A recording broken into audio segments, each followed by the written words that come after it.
Welcome to Invictus Motors, Invictus Porsche. I've got this Porsche Boxster 981. This is the last of the naturally aspirated Porsche Boxsters, finished in this beautiful Porsche pure white color with the 18-inch edition 4 Boxster alloys. I love the contrast of this red roof. On the inside, this has got a lot of spec going for it with the leather and Alcantara sports seats, as well as you've got the PDK 7-speed dual clutch transmission, the sport design steering wheels with pedals, and you've got the sport button here, the PSM, as well as the front heated seats. And ultimately, if you're wanting something nimble with a character, with a soul, this 981, being the last of the naturally aspirated generation, is where you want to be when it comes to these Porsches. It's got a 2.7 litre naturally aspirated engine in comparison to the 718, the successor, having the 2 litre engines and turbocharged. I will run you through the rest of this car, i.e. firstly by opening the roof and just telling you about the practicality of it, and moving on to a test drive afterwards. You can actually open the roof with the key. And I love this space here, very intimate. In terms of a space, you don't get a lot of wind draft. I've been driving this with my wife, doing circa 70 miles an hour on the motorway, so you're not getting a lot of wind in and around this space. Very comfortable cabin space to be in. With the Porsche Boxsters, you also get a space here at the back for your storage, and you can get quite a bit of luggage space in there. And then at the front, you've additionally got space for 2 medium-sized suitcases, and still quite a bit of space left here and at the top. And the next thing sensibly to do is to take it up for a spin.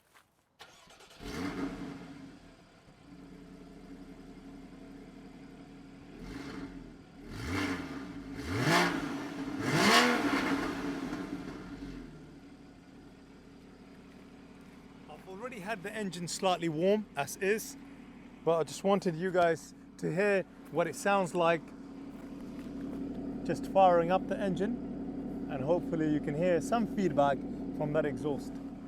But let's take it up for a spin, open it up, and show you what it's like to drive. Now I'm buckled in. Let's move my microphone up. And normally when you've got your seatbelt on, the handbrake will automatically deactivate. So very useful. All the features in this Porsche Boxster work absolutely perfectly. This has a Porsche warranty until July 2026, and also the most recent service was a big major service, which also included the PDK transmission service done. So the next one is a minor service.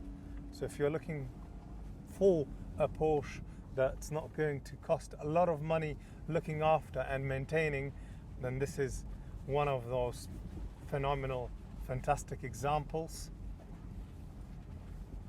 And in terms of the engine capacity, this has a 2.7 litre flat 6 Boxster engine. It's naturally aspirated.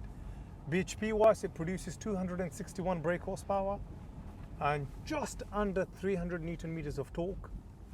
The top speed is quite high, much higher than a lot of the modern BMW M cars, because obviously they are limited, but this does top speed of 162 miles an hour. And the 0 to 62 is still an impressive 5.7 seconds.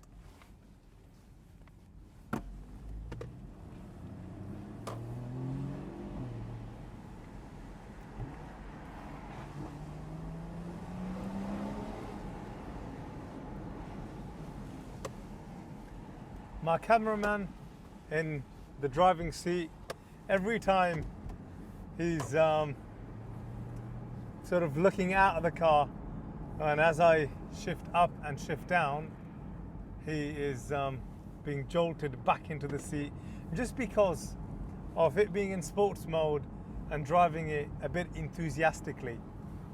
Ultimately, I find that in terms of the best automatic transmission performance and engine and sound, and then ultimately a sweet spot in the Porsche world.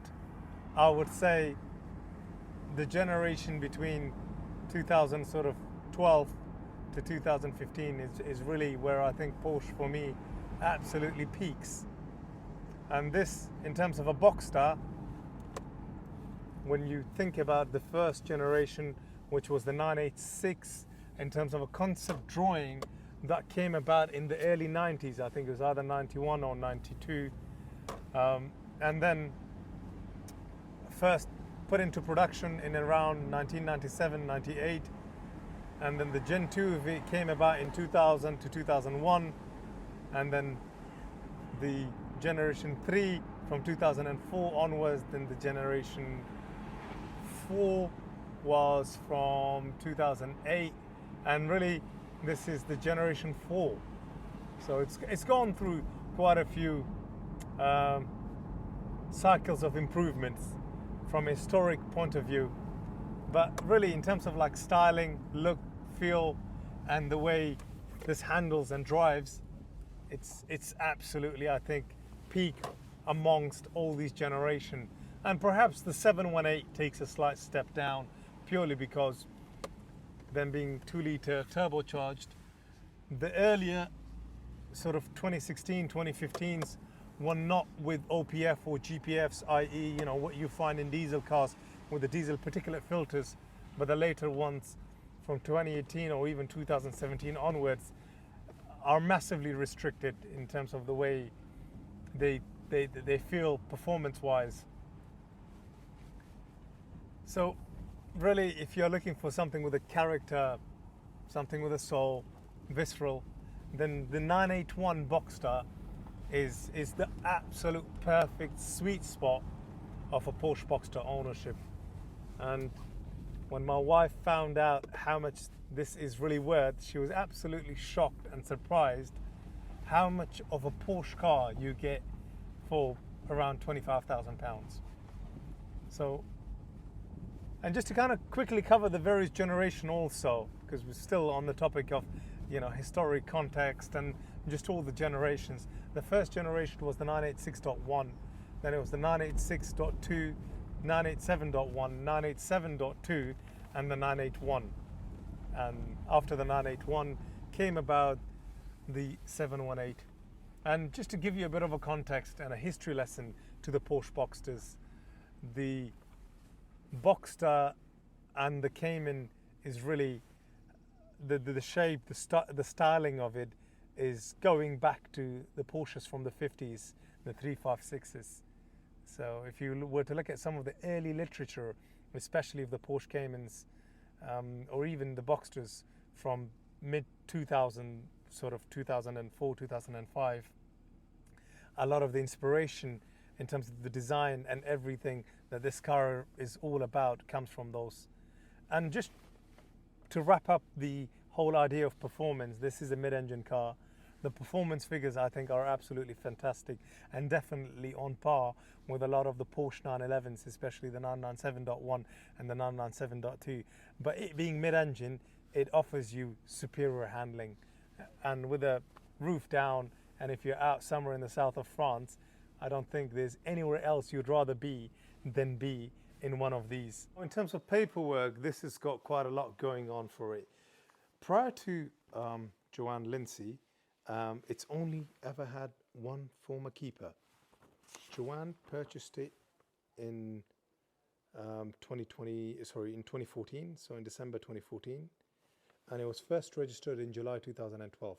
So the first owner kept it from July 2012 until 2014, and then obviously Joanne, she is in retirement. She's 68 years old, so this has been, you know, a bit of a gift to herself, actually, in and around, if my memory is correct, she said she bought this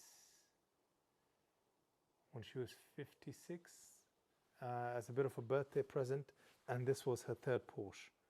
But to get back to the rest of the paperwork, this is the service invoice for the most recent service. This has had the major service done. you know, over there, as you can see. It also has had the drive belt replaced at the bottom, as you can see. Additionally, this has had the PDK service done as well. So this was a big ticket service done in 23 July 2024. So the next one isn't, the next minor service is actually not due until 2026 or another 20,000 miles, whichever comes first. Some more paperwork, MOT certificate, invoices, more invoices, and there's quite a lot of Porsche invoices there as well. And then this is the extended Porsche warranty. So obviously she's now had it extended until the 15th of July 2026.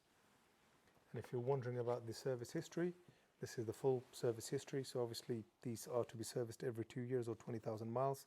This is in July 2014, then in 2016, 2017, 2018, 2020, 2022 and 2024. So, and that's more Porsche invoices and specialist invoices as well. But it's been a very well maintained Porsche 981 Boxster. So if you're looking for something that's been well maintained, well looked after, look no further than this 981 Boxster, because I've never actually had a Porsche Boxster at this price with a Porsche warranty and a full Porsche service history. So very unique in that sense. Thank you for watching. See you next time.